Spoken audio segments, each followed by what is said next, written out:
The firing range was dead silent when the 78-year-old veteran raised his M14 rifle. The Navy SEALs around him whispered through muffled laughter, pointing at the weapon they thought belonged in a museum. "Forgot the gunpowder, Grandpa," one of the seaman recruits muttered, sparking quiet chuckles from the group. The gray-haired man didn't say a word. He simply pulled the stock tight against his shoulder with precise, almost automatic movements. His eyes locked on the target, set more than 1,600 feet away. One single shot rang out across the range. The target shattered. The echo of the shot was still rolling across the range when Seaman Recruit Smith choked on his own saliva. His wide eyes locked onto the shredded remains of the target that, just seconds earlier, had stood untouched more than 1,600 feet away. The paper had torn apart as if an invisible blade had sliced straight through it. "What the hell was that?" whispered another recruit, Johnson, lowering the binoculars he held with trembling hands. The group of 4 seaman recruits had stopped laughing instantly. Heavy silence replaced the chuckles that had filled the air just moments before. The veteran stayed in position for several seconds, the rifle still pressed against his shoulder, his eyes glued to the sight. Slowly, he lowered the weapon and turned toward the young servicemen. His face showed no satisfaction, no arrogance, only a calmness carved into stone. "Sir, we," stammered Smith, struggling to find words that might excuse their earlier mockery. The veteran raised his hand in a gesture that silenced any attempt at apology. "The M14 was my companion in Vietnam," he said, his voice deep and measured. "While you boys were playing with toy soldiers, I was learning that a rifle is nothing more than an extension of the man who holds it." Johnson stepped forward, wounded pride pushing against the shock. "With all due respect, sir, our rifles are more accurate, lighter, with more advanced technology." "Technology," the veteran repeated, almost whispering the word. "You rely so much on your gear that you've forgotten how to rely on yourselves." He held the M14 in one hand, as if it weighed nothing at all. The recruits exchanged uneasy glances. The presence of this man had completely shifted. He was no longer the grandpa who had stumbled in with an outdated weapon. He was something else, something they couldn't define, but that made them feel small. Smith cleared his throat, trying to regain composure. "Sir, that was a good shot, but—" "A good shot?" The veteran cut him off, his eyes narrowing slightly. "Son, that wasn't a good shot. That was just a shot." He pointed toward the shredded target. "A good shot would have landed exactly where I wanted it." The claim sounded impossible. The recruits glanced at each other again, some shaking their heads in disbelief. Johnson forced a nervous smile. "Sir, with all due respect, but cutting a target exactly where you want at over 1,600 feet is what any sniper should be able to do," the veteran finished. "At least that's what I used to teach my students." The words hung in the air like an uninvited revelation. Teach? The recruits processed the information slowly. Smith was the first to voice what they were all thinking. "Sir, you were an instructor?" The veteran didn't answer right away. His eyes swept over the group of young servicemen, as if he were weighing each of them carefully. Finally, he gave a small nod. "For 30 years, he said simply. At that moment, an authoritative voice echoed across the range. "What's going on here?" Everyone turned to see Captain Duncan striding toward them with firm steps. His eyes scanned the scene. The uncomfortable recruits, the shredded target, and the veteran holding the old rifle. "Captain Duncan," Smith said quickly, snapping to attention. "This gentleman was testing his rifle and you were mocking him," the captain finished, his voice cutting like a blade. He had seen enough of the scene from a distance. The recruits lowered their eyes, knowing there was no way to deny it. The captain stepped closer to the veteran, who remained calm and unmoving. "Sir, may I have your name?" The veteran adjusted the rifle against his shoulder before answering. "Paul Bowden." The name echoed through the silence like a distant thunderclap. Captain Duncan froze for a moment, as if the name had triggered a memory buried years ago. His eyes narrowed as he studied the veteran's face with renewed attention. "Paul Bowden," he repeated slowly, testing the sound of the words. "Did you say Paul Bowden?" The veteran nodded, showing no trace of emotion. The seaman recruits watched the exchange, sensing something important was happening. though they couldn't quite grasp what it was. Johnson whispered to Smith, "Why did the captain react like that?" Smith just shook his head, just as confused. The name Paul Bowden meant nothing to them, but it was clear it carried weight for their superior. Captain Duncan took 2 steps closer to the veteran, his posture shifting ever so slightly. It wasn't just curiosity anymore. It was something closer to respect. "Sir, where exactly did you serve?" "Vietnam," Bowden answered, "from 1968 to 1971. Still trying to process the sudden turn, Johnson dared to ask, "Captain, do you know this man?" Duncan hesitated before replying.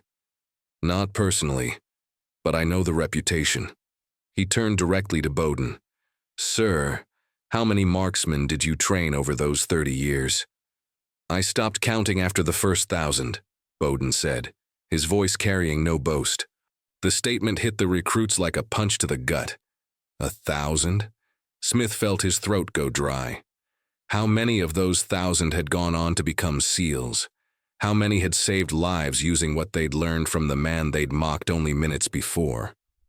"Sir," Duncan said, his voice now formal, "it would be an honor if you could demonstrate your skills for these young recruits." Bowden looked over the group of seaman recruits, letting his gaze linger on each face for several seconds. The young men couldn't hold his eyes. Whatever arrogance they had was gone. "I didn't come here to put on a show," Bowden said finally. "I came to see if my old rifle still had what it once did. Well, looks like it does. You saw the target." Johnson, still struggling to recover some credibility, tried again. "Mr. Bowden, our modern rifles have superior accuracy, advanced optics, ballistic compensation systems." Bowden cut him off with a simple gesture. "Son, you're confusing accuracy with skill." He pointed at the rifle slung in Johnson's hands. Smith, who had remained quiet, finally found the courage to speak. "Mr. Bowden, how can you shoot with such precision without modern equipment?" Bowden studied the young man for a moment before answering. 55 years of practice, but not just practice pulling a trigger, practice knowing every inch of the weapon you carry." He lifted the M14, holding it up for them to see. "This rifle has 30 years of training etched into it. I know every scratch, every imperfection. I know how it reacts to the wind." Bowden fixed his eyes on Johnson. "Do you know your rifle that way?" Johnson opened his mouth, but no honest answer came. He knew the specs, could strip and reassemble the weapon blindfolded, but truly know it, the way Bowden knew his. "Think about that," Bowden said, adjusting the rifle against his shoulder once more. "Technology changes, equipment evolves, but the basic principle has been the same since the first man shot the first arrow." He chambered another round in the M14, the metallic sound echoing across the range like a promise. Bowden raised the rifle again, this time aiming at a farther target. At 2,600 feet, nearly at the edge of visibility, stood a small steel plate, a challenge meant only for the most seasoned shooters. "You think you could hit that target?" he asked, never taking his eyes off the sight. The recruits followed his gaze. Smith swallowed hard. "Sir, with our equipment maybe. With a lot of luck." "Luck," Bowden repeated, as if the word left a bitter taste. "There's no such thing as luck on the battlefield, son. There's only preparation." Johnson tried once more, his wounded pride still burning. "Mr. Bowden, our rifles have a greater effective range than the M14. "Show me." Bowden cut him off, lowering his weapon and motioning toward the distant plate. "Prove your technology is superior." The challenge hung in the air. Johnson glanced at Captain Duncan, looking for guidance, but the captain only gave a firm nod, signaling him to accept. Johnson took position, adjusted his electronic sight, and fired. The shot cracked, but the target remained untouched. He tried again. Another miss. On the third attempt, he clipped the edge of the plate, producing a faint metallic ping. "Good shot," Bowden said without a hint of sarcasm. "Now watch how it's done." The veteran stepped forward again, but this time his preparation was different. Slower, more deliberate. He closed his eyes for a few seconds, drew 3 deep breaths, then opened them once more. "The secret isn't just in the weapon," he said while taking aim. It's in understanding that you and the weapon are one. His voice was low, almost hypnotic. Feel the wind on your skin. Listen to your own heartbeat. Wait for the space between one beat and the next. The recruits held their breath, as if any sound might break the man's concentration. Bowden stood motionless for nearly a full minute. Then he fired. The impact came 2 seconds later, sharp and undeniable. The steel plate rang out from the center hit, the sound rolling across the range like a bell. Smith let out an audible sigh of awe. I don't know about you guys, but I'll never be able to do that. Bowden lowered the rifle and turned to Smith. Have discipline, and one day you will. Captain Duncan, who had been silently observing the entire time, finally spoke. Mr. Bowden, why did you come here today? Why choose our training range to test your rifle? For the first time since he arrived, the veteran hesitated. His eyes swept over the young servicemen before he answered.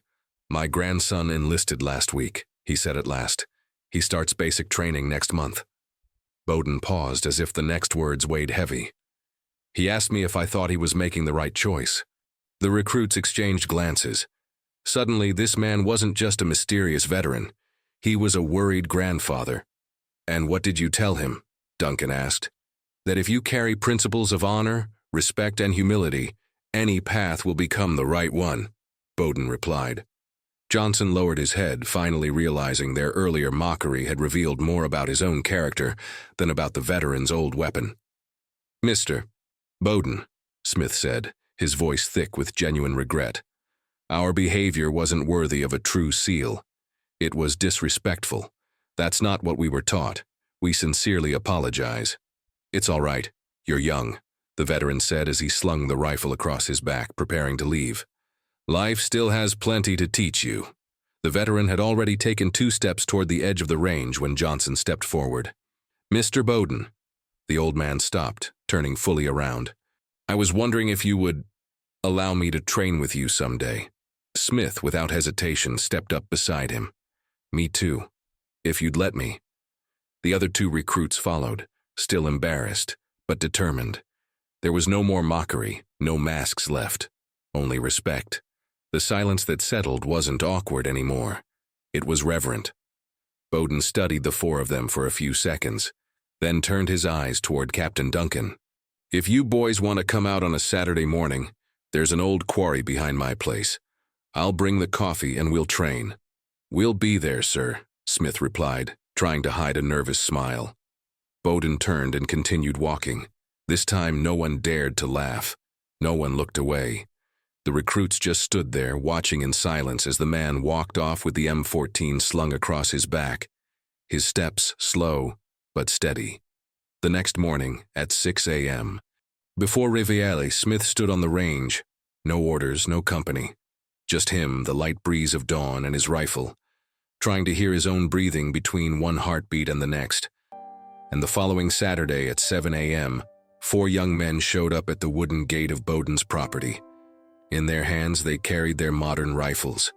In their eyes, they carried humility and hope. Bowden was waiting on the porch with a pot of hot coffee and the M14 leaning against the wall. He handed the mugs without saying a word. The recruits accepted. They sat down. The sounds of morning filled the silence. Then, the old instructor spoke. First lesson, listen before you shoot. Second, breathe before you decide. Third, you'll figure out with time. Smith lifted his mug and looked at the others. We're ready. And that's how that group learned something no manual would ever teach. And that M14, always at Bowden's side, no longer seemed like an outdated relic. It looked exactly like what it had always been, an extension of its master. If you enjoyed this story, click the like button and subscribe to the channel so you don't miss the next.